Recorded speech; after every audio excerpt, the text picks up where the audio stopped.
chocolate cupcakes, but they were chocolate cupcakes and they had icing that was like this fluffy. It was like blackberry or whatever. And I thought, oh, that'll be, and it was like, no, that's not what you want.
Church of Toledo on January 18, 2026. My name is Tom Sheehan, and I am today's service associate. You know, we have a lot of people helping out today. David Strickler, our commissioned lay minister, planned today's service and will be preaching. Jeffrey Maxey, our music director, is here. Our choir is here. Lauren Getz, who's back there, will be telling the story today. In the tech bay, we have Jeff Slauson and Walter McGee, who is our producer. And every time I mention that tech bay, if you have not looked back there, that's fascinating. And I always think, what a great place for a young person to learn how TV works. So it's just an amazing opportunity. So I put in that little plug. And you know, we have many other volunteers. We have greeters here, we have security people, we have religious education helpers, and a wonderful kitchen crew led by Logan Mercer. The only doctrine of our church is love. It is the power that holds us together and is at the center of our shared values. One of those values is interdependence. We honor the interdependent web of all existence. With reverence for the great web of life and with humility, we acknowledge our place in it. We covenant to protect Earth and all beings from exploitation. We will create and nurture sustainable relationships of care and respect, mutuality and justice. We will work to repair harm and damaged relationships. We welcome everyone, as we sang in our opening song. If you're a visitor, you may notice in the pew rack in front of you a yellow card that would help us to know that we have new seekers here. So you may want to fill that out. We also welcome those of you who are joining us on our Toledo Unitarians YouTube channel.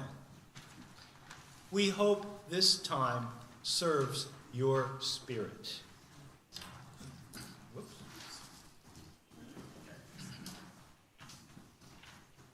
Good morning. Good morning. I'm David Strickler, and I'd like to add to Tom's welcome. The flame of our chalice that Tom will light in a moment symbolizes courage and illumination and honors our search for truth and meaning. Let's all say the words for the chalice lighting together.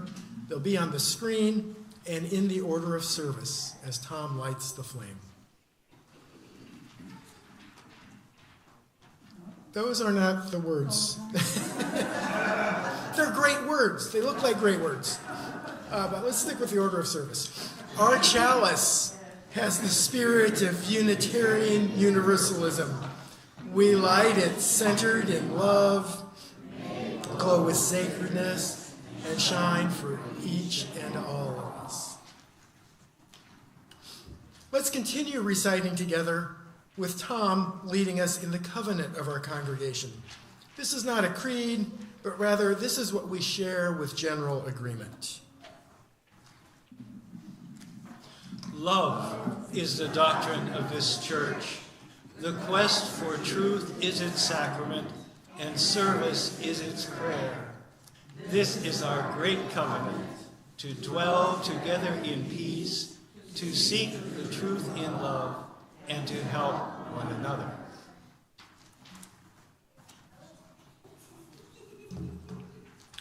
In this, the first of 3 intentional times of spiritual practice in our Sunday services, we look beyond ourselves, considering celebrations and sorrows and the state of things. We are sad to note that Gwen Wilson passed away on January 4th. Gwen was a longtime and beloved member of this congregation. She served on our board of trustees and was recently active on the Unitarian Action Committee, which focuses on outreach activities to the greater Toledo community. Gwen is survived by 2 children, 6 grandchildren, and 6 great-grandchildren. The memorial service for Gwen will be held here this Saturday, January 24th at noon. Following the service at 2 p.m., a repast will be provided at the Reynolds Reception Hall, 419 North Reynolds Road. As we mourn the loss of Gwen's vibrant light and loving presence in our community, let us hold her family close in our hearts. The images of armed, masked government agents assaulting, shooting, and killing unarmed people in the streets is alarming. The people who are the targets of those government agents are terrified and fearful, while their loved ones are likely feeling anxious and angry. And many of us watching from afar are feeling apprehensive and afraid for our country. On Friday evening, I saw a post that renewed my spirit, my faith, just a little bit. A multi-faith group in Minneapolis has issued a national invitation to faith leaders to join them in their stand against the violence of ICE. This invitation is reminiscent of 1965, when Martin Luther King put out a national call to ministers to join him in the March for Voting Rights in Selma, Alabama. Several UU ministers responded to Dr. King's call. One UU minister, Reverend James Reeb, was murdered by counter-protesters. I know that UU ministers and UUA leaders will join the 2026 call later this week. I am thankful for their courage and their commitment, and I pray that they will be safe this Thursday and Friday. And tomorrow is Martin Luther King Jr. Day. Reverend King, a Baptist minister, was a controversial figure in his time. Some white folks feared that his work would upend their power and privilege. Some older black leaders criticized Martin Luther King as too bold, and some of the rising black leaders thought he was too accommodating.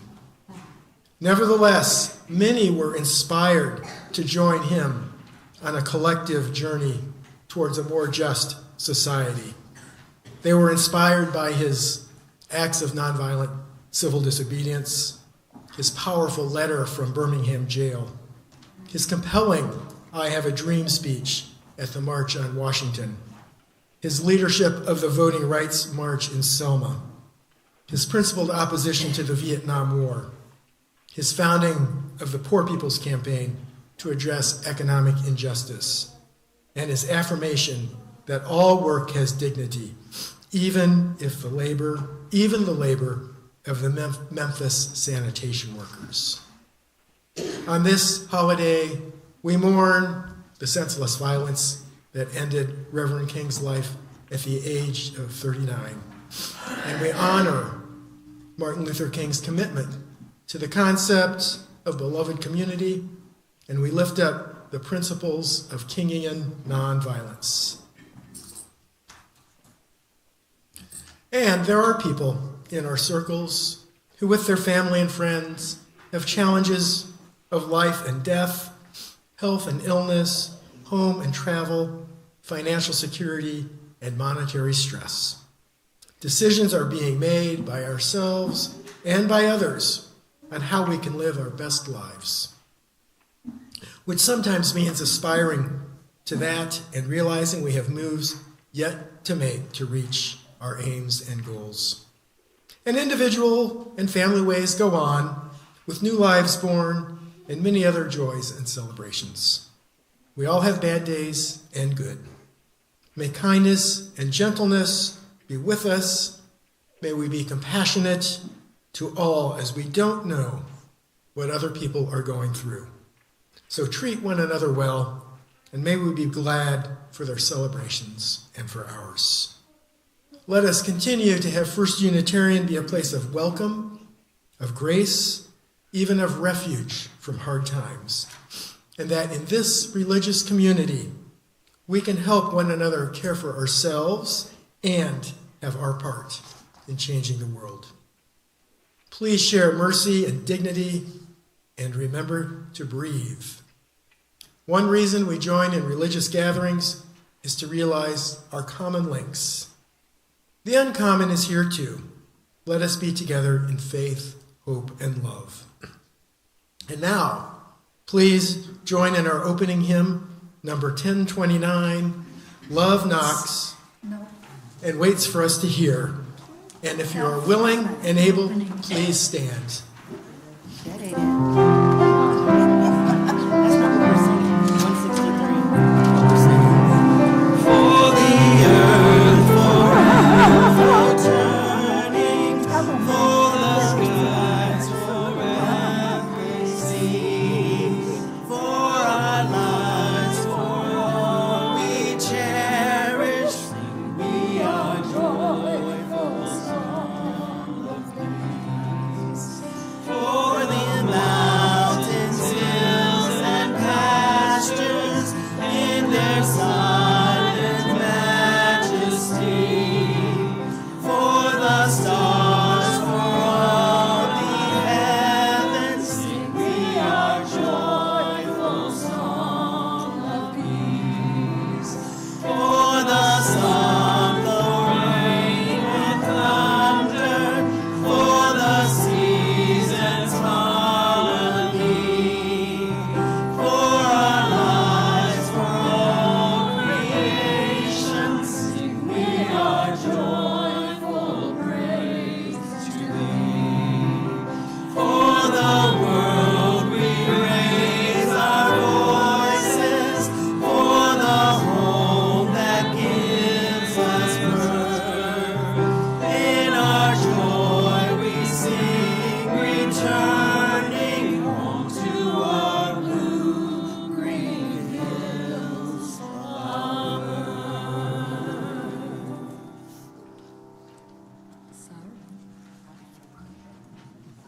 And I beg that you will extend your grace and mercy to me,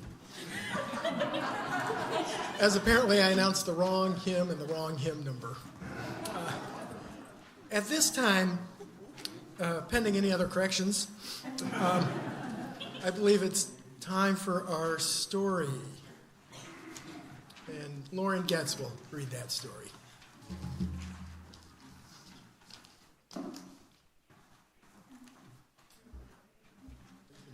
Whatever you want. Either way.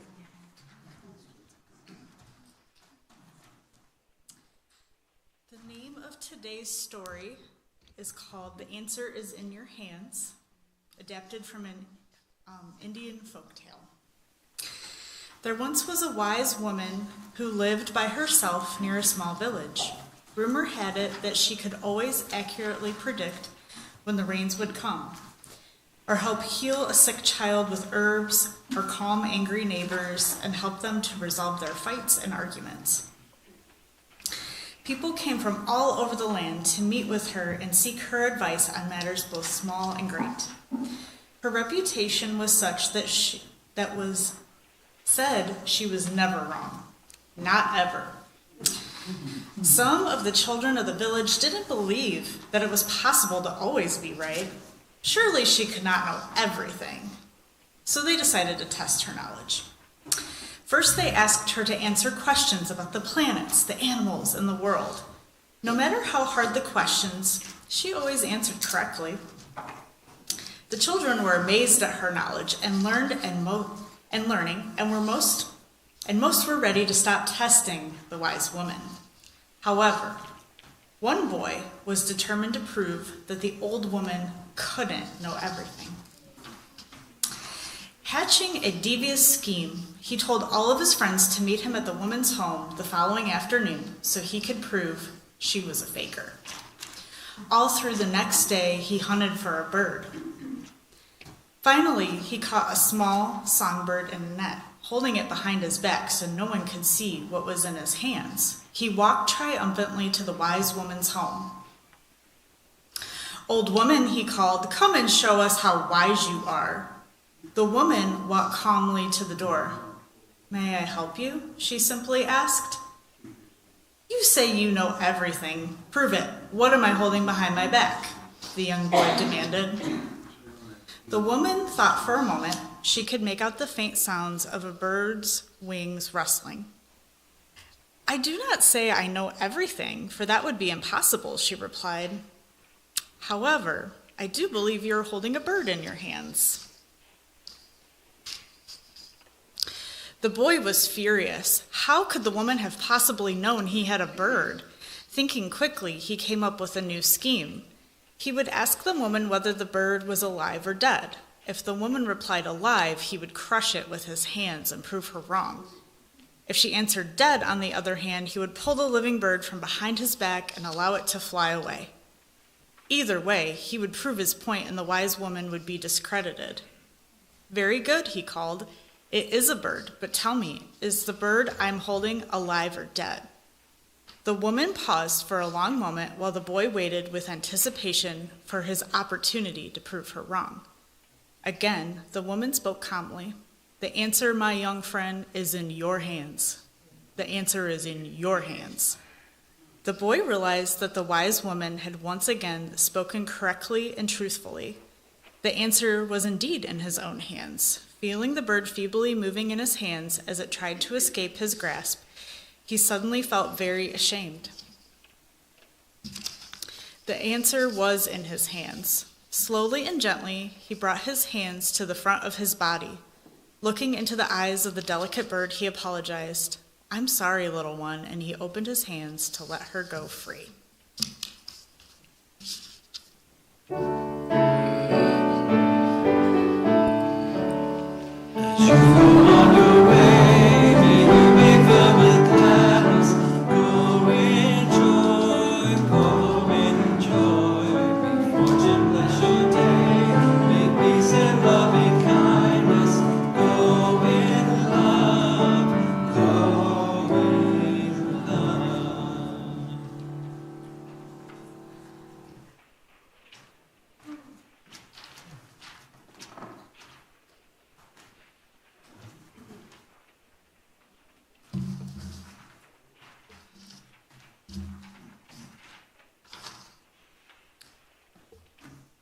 For this next time of meditation, I have adapted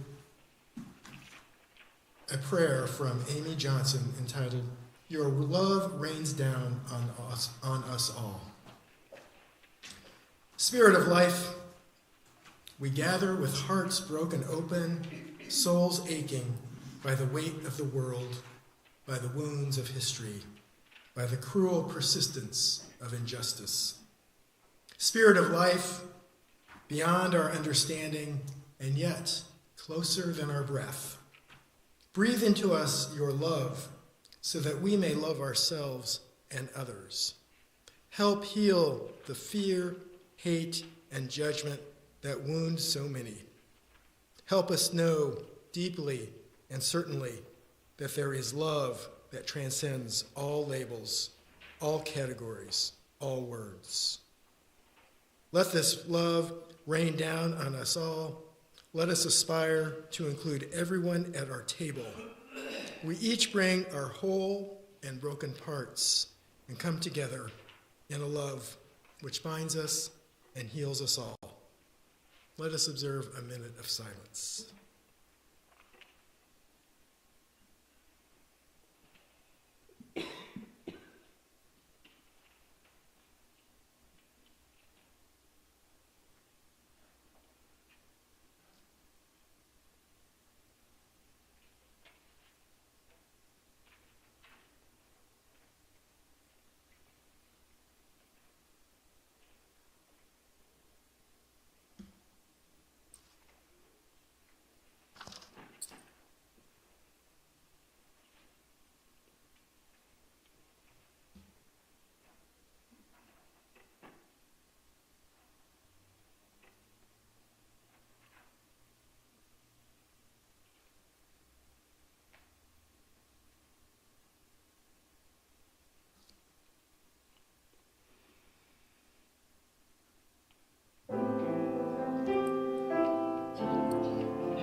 Spirit of love,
opportunity for congregational grace. Melissa, we would love to hear your song now.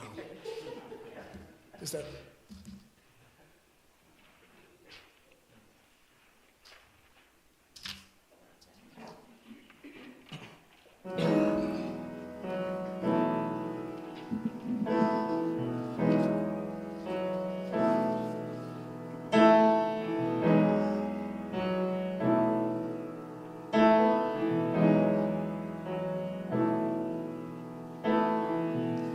I've got a dream for the world, peace in rivers and everywhere, bridges of steel and love, and cities that smile.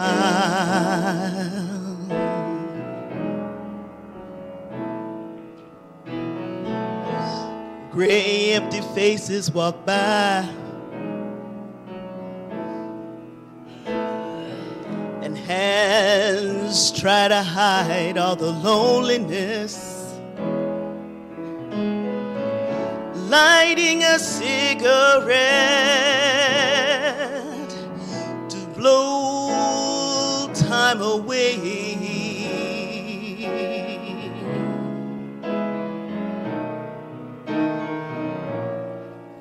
Lost in the noise, lonely as the wind, people on sidewalks with no place to go. Can they learn to understand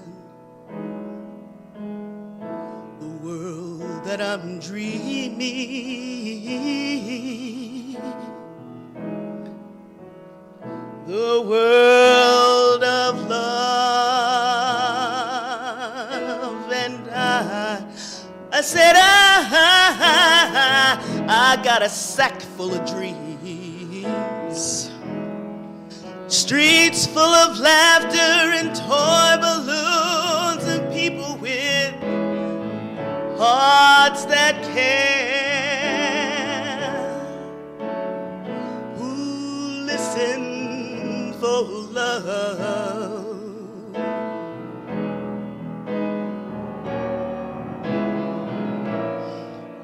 Wanting the same, wanting to care, wanting to share all my dreams for the world. Can they learn to understand the world that I'm dreaming?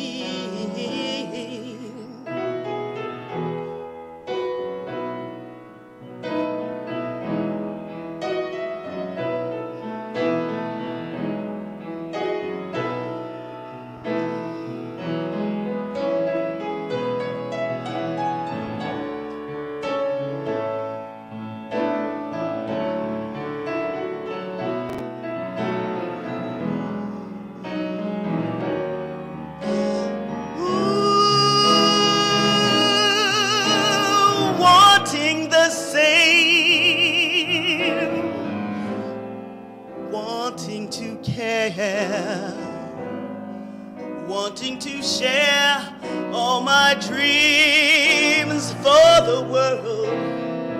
Can they learn to understand the world of love that I'm dreaming? The world of love, peace, peace, love and kindness. The world of love.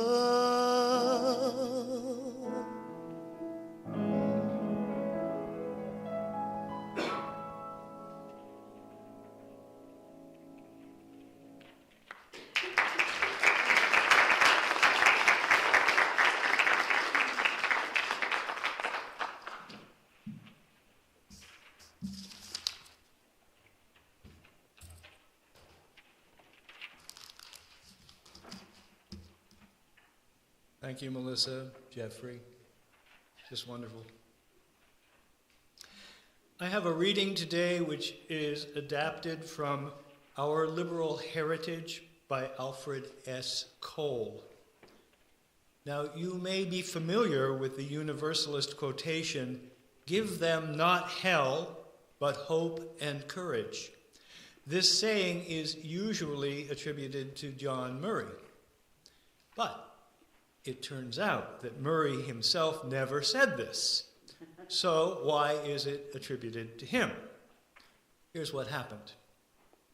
In the 1950s, a Unitarian pastor named Alfred S. Cole wrote a short booklet called Our Liberal Heritage. In it, Cole imagined a time spirit. Stay with me. This gets a little confusing. So he imagined this time spirit. And this totally fictional time spirit, in a scene totally of Cole's imagining, spoke the passage that I'm going to read in a minute to John Murray. Now later, other people, misunderstanding what Cole had written in his booklet, attributed the passage to Murray. So what follows now is the reading. It's what Cole's totally fictional time spirit was imagined to say to Murray. Here it is. "Go out into the highways and the byways of America, your new country. Give the people, blanketed with a decaying and crumbling Calvinism, something of your new vision. You may possess only a small light, but uncover it. Let it shine. Use it in order to bring more light and understanding to the hearts and minds of men. Give them not hell, but hope and courage. Do not push them deeper into their theological despair, but preach the kindness and everlasting love of God."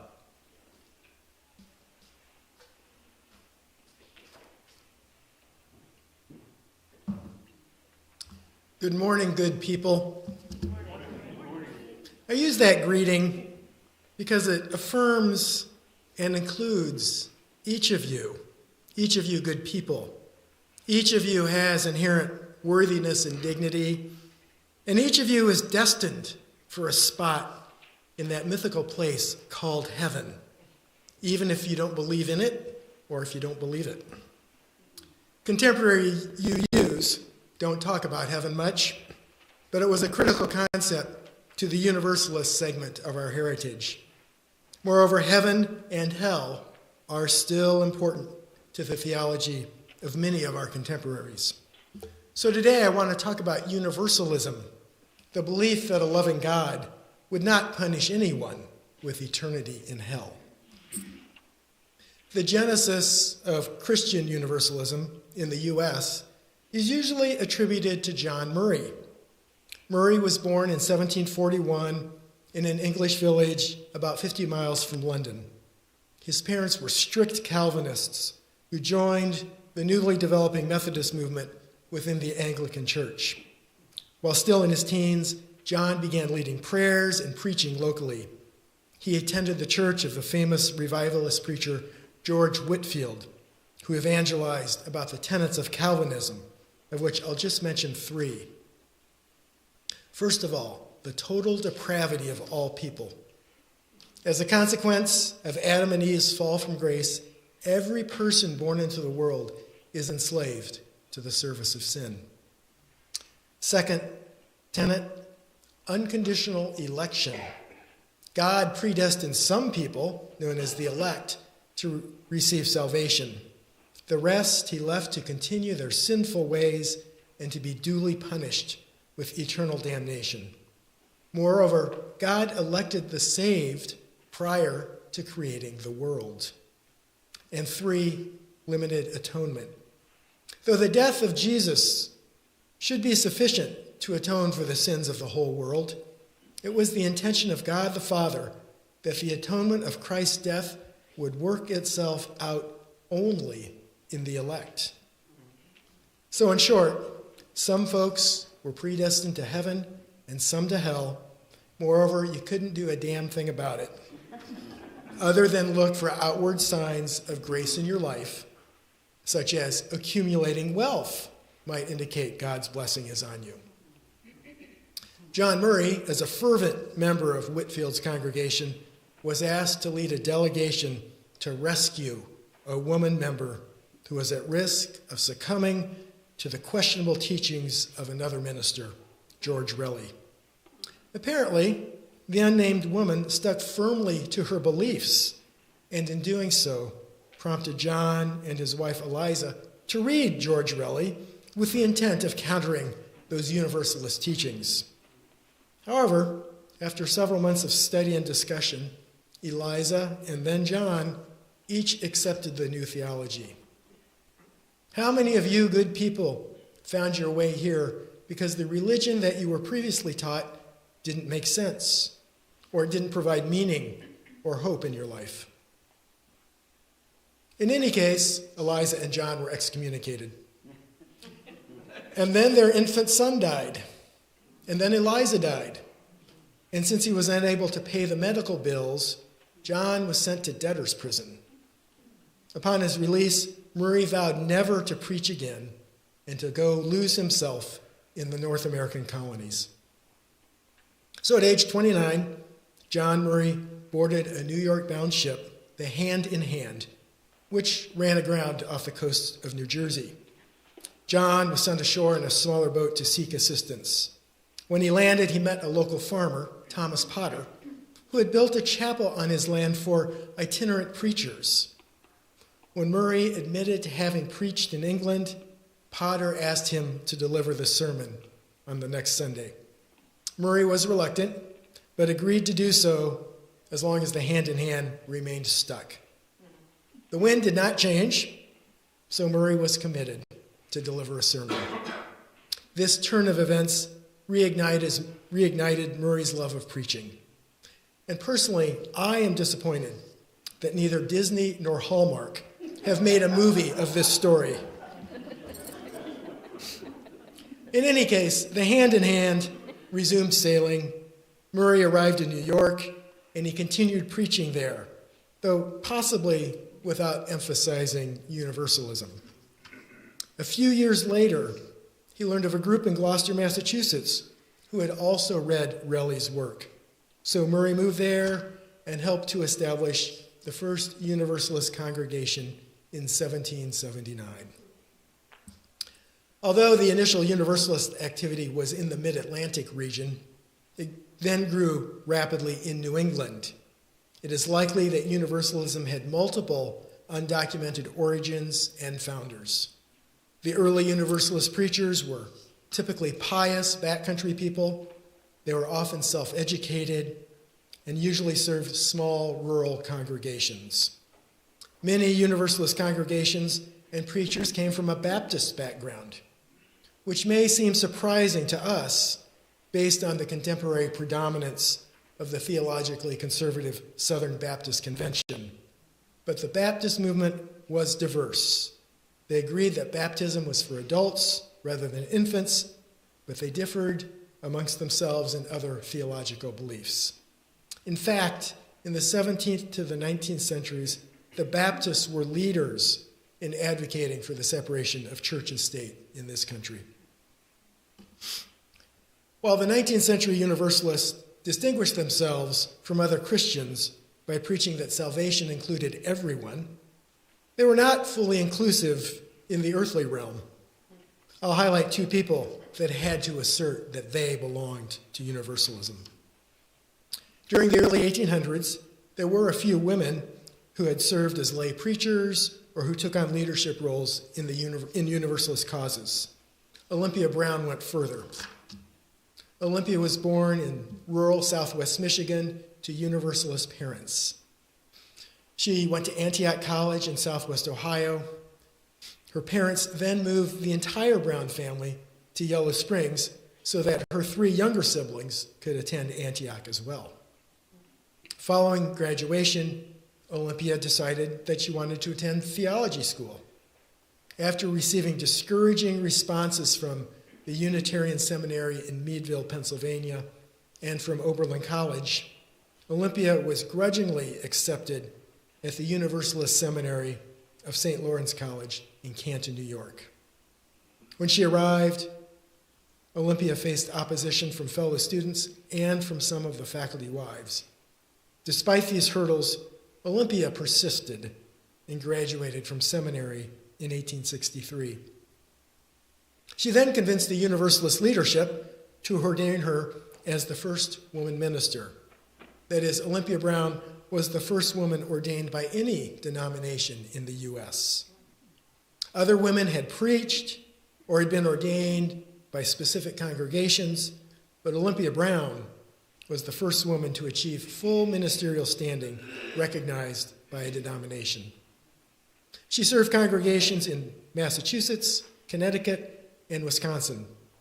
Despite facing reluctance from parishioners who did not wish to have a woman pastor, Olympia earned respect as a preacher. As a parish minister for 23 years, Olympia became increasingly involved in the women's suffrage movement.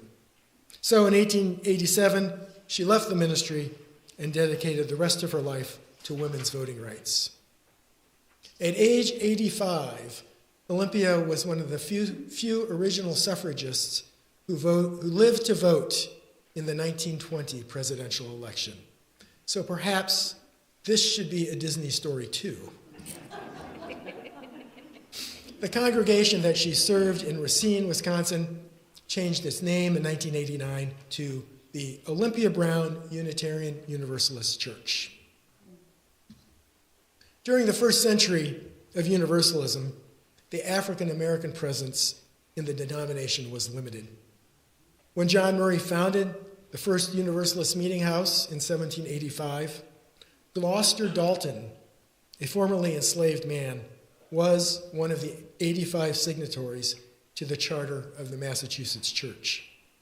Little is known about Dalton other than that he was a believer in Jesus Christ and belonged to the Independent Christian Society for many years.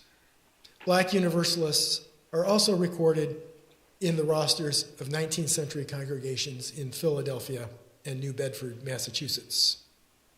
More generally, the complexion of American Christianity transformed during the first half of the 19th century.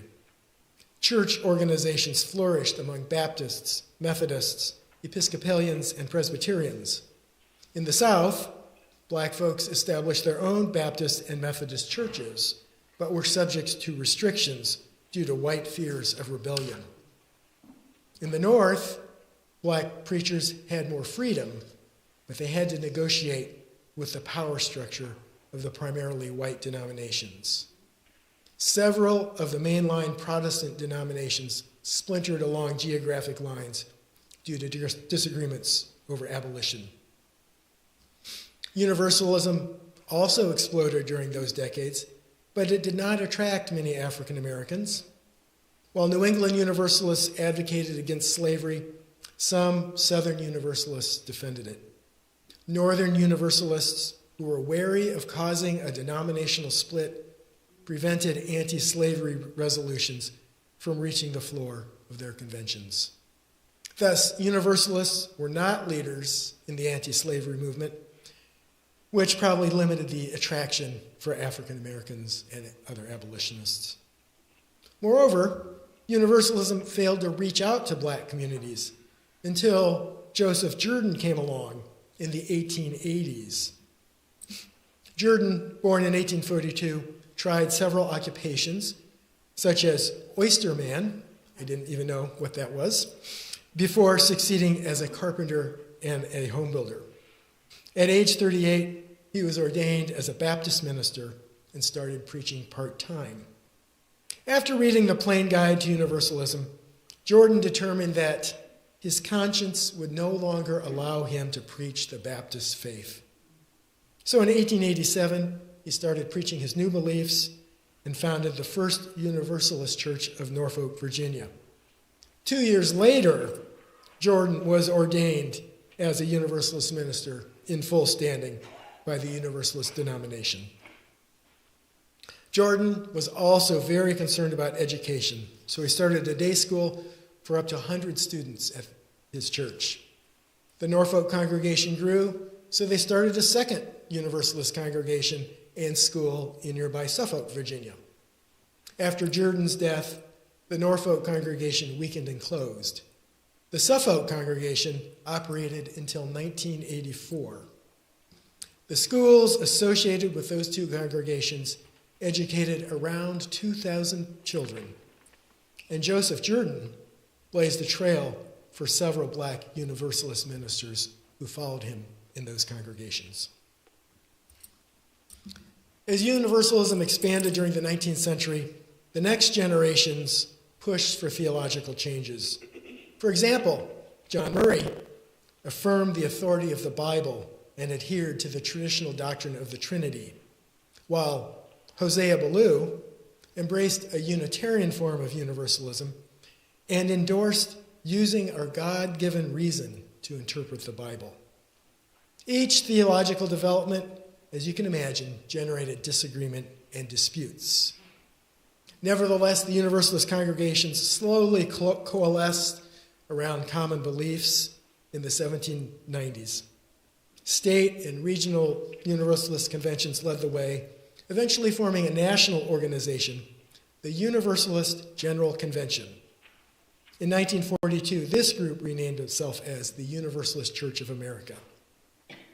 From our perspective, after 2 centuries after John Murray, the growth of Universalist Christianity into a nationwide denomination might seem inevitable or unremarkable. However, the trajectory in Britain was much different. There were a few Universalists after George Raleigh, but they never joined together to form a sustainable national association.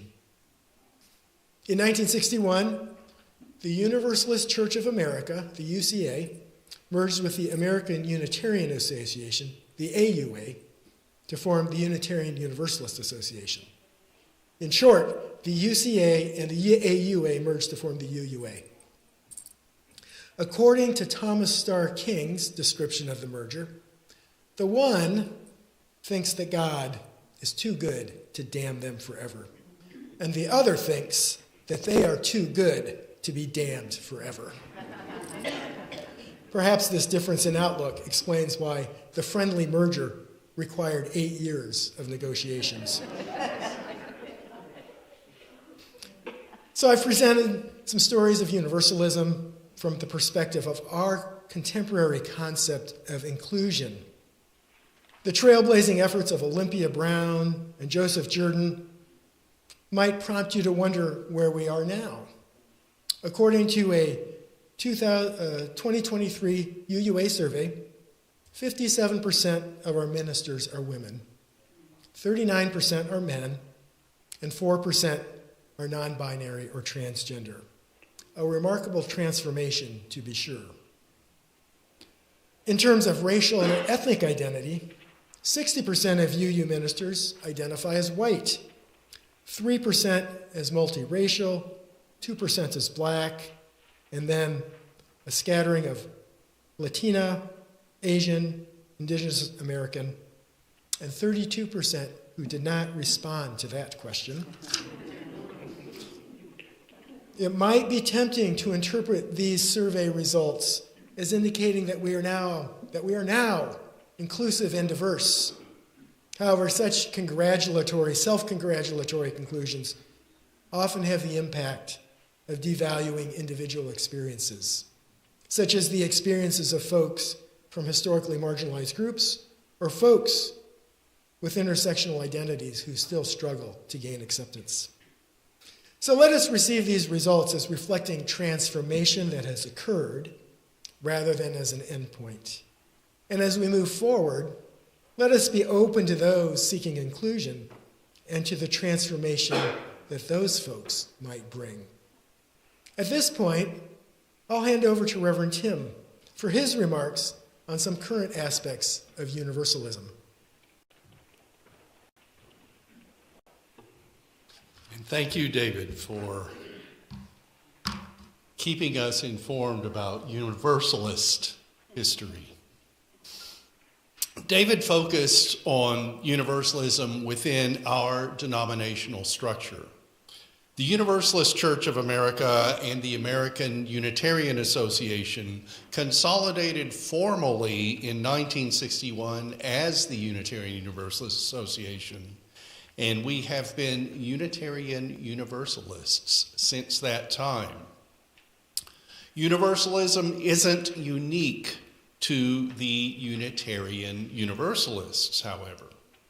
Universalism is in many faiths, perhaps not religion-wide for them, but there are Universalist movements having the concept that all will have religious salvation. My favorite reference source, Wikipedia, includes discussion of Universalism in, besides Unitarian Universalism, Baha'i, Buddhism, Christianity, Hinduism, Islam, Judaism, Manichaeism, Sikhism, and Zoroastrianism. Seems like almost universal application in a way, doesn't it? If you recall from last November when I preached What Does Universalist Mean Today, I referred specifically to Christian Universalism through the minister Rob Bell and his 2011 book published by Harper One, Love Wins, a book about heaven, hell, and the fate of everyone who ever lived. He lost the church that he started, Mars Hill Bible Church in Granville, Michigan, over his proclaiming universalism. However, he has become a best-selling author and a friend of Oprah, so you might say there was universal gain to his pastoral loss. There are two other fairly recent books that you might explore to learn about Beyond UU Universalism. David Bentley Hart, a philosophy and theology scholar, has the 2021 title, That All Shall Be Saved, Heaven, Hell, and Universal Salvation. As Yale University Press, the publisher, describes it, on the basis of the earliest Christian writings, theological tradition, scripture, and logic, Hart argues that if God is the good creator of all, he is the Savior of all without fail. And if he is not the Savior of all, the kingdom is only a dream, and creation something considerably worse than a nightmare. But it is not so. There is no such thing as eternal damnation. All will be saved.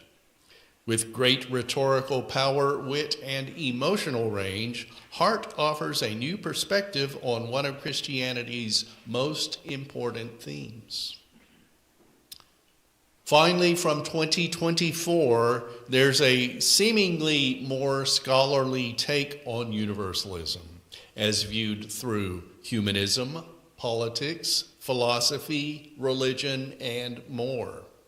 Published by New York Review of Books, Omri Bohm's Radical Universalism Beyond Identity offers, the promotional wording states, new readings of three controversial texts that have shaped the concept of modern humanism: the Declaration of Independence, Immanuel Kant's What is Enlightenment, and the biblical story of the binding of Isaac. Through these texts, monuments of a tradition that stands near to us, but in which the moral idea of humanity was still living, Bohm grapples with the ideological failures of the moment while presenting a powerful plea to place humanistic universalism at the heart of political life. And remember, another way to learn more about universalism is to keep coming to this Unitarian Universalist congregation. We Toledo Unitarians, plus, you might say, try to spread universalism too.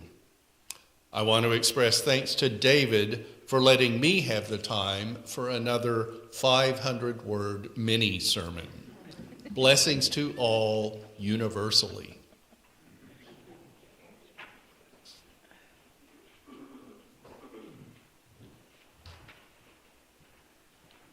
Thank you, David and Tim. At this time, we have the offering, and we will pass the baskets here in the sanctuary. All of you, including our YouTube viewers, can also donate electronically or by mail. Thank you for being generous and for helping Unitarian Universalism to thrive in Toledo. For our offertory hymn, let's sing number 1010, that's in the teal hymnal, We Give Thanks.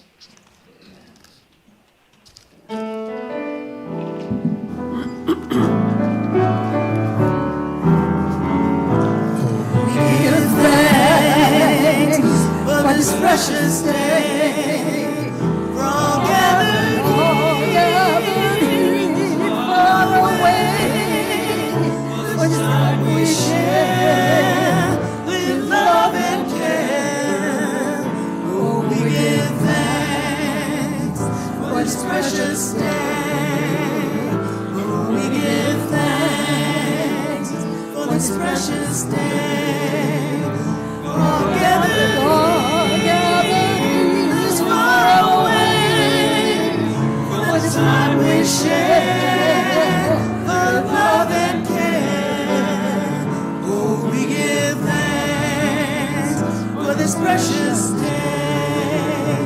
Oh, we give thanks for this precious day.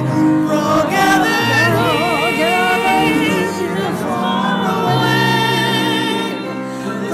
we share with love and care. Oh, we give thanks for this precious day.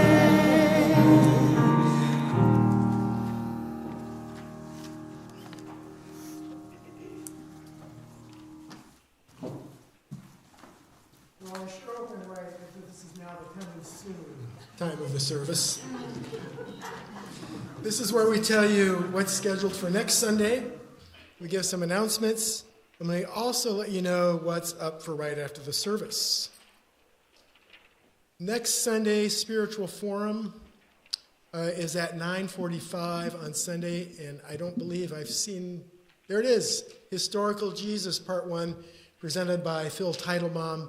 It's very knowledgeable, very interesting. I encourage you to attend it.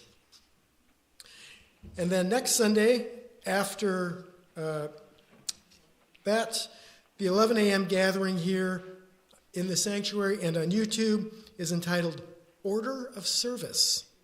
Reverend Tim will give a Sunday bulletin, you might say, on the content of our Sunday services, along with a call for any who are interested to join our reconfigured Sunday Services Committee.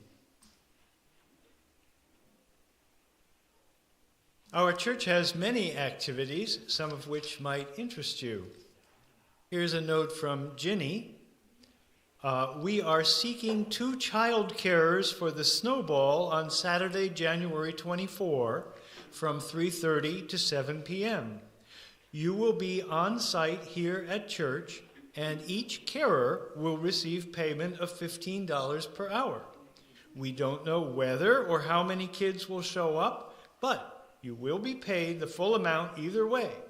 If you are interested or know anyone who is interested, please see Ginny Gottman or Amelia Bickerstaff.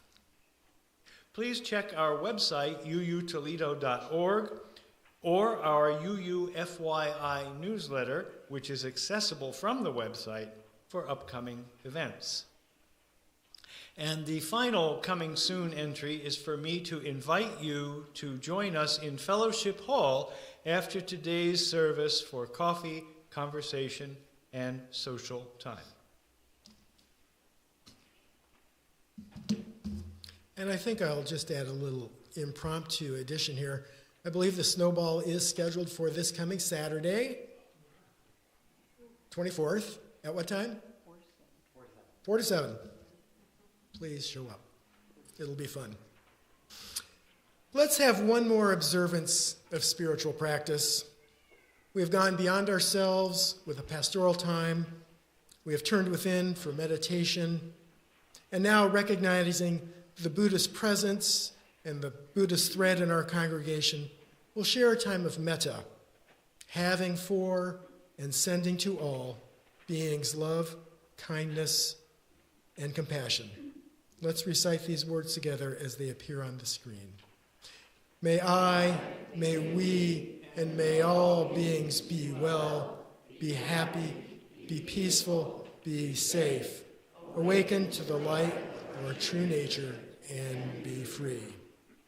Now please join me in saying the words for the chalice extinguishing as Tom extinguishes it. We send the flame from our Unitarian Universalist chalice with the love on which we center everything, to fire up the world, spread equity, generosity, interdependence, justice, pluralism, and transformation. Go in peace, holding, knowing, and centering love in your lives and sharing love in your actions. Merry meet, merry part, and blessed be.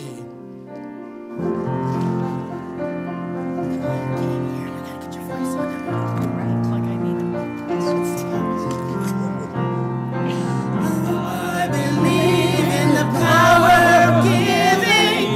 I believe in the power of change.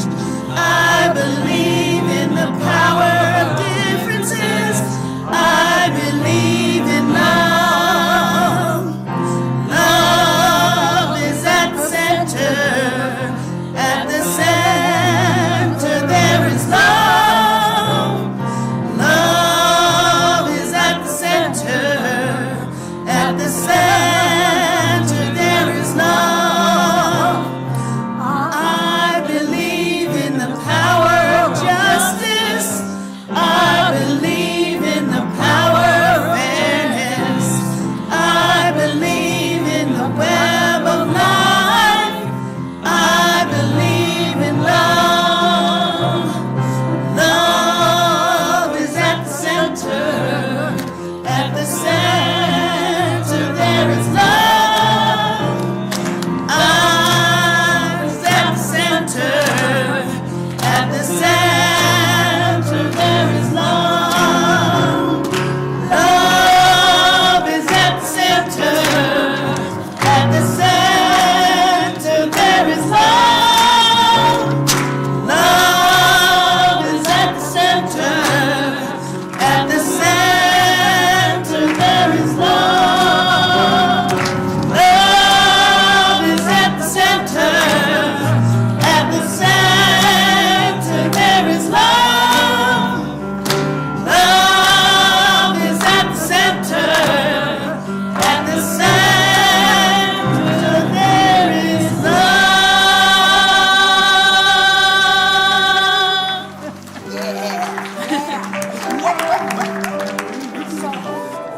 Tonight you can show your love. Come in sweet harmony and save it. Christmas time.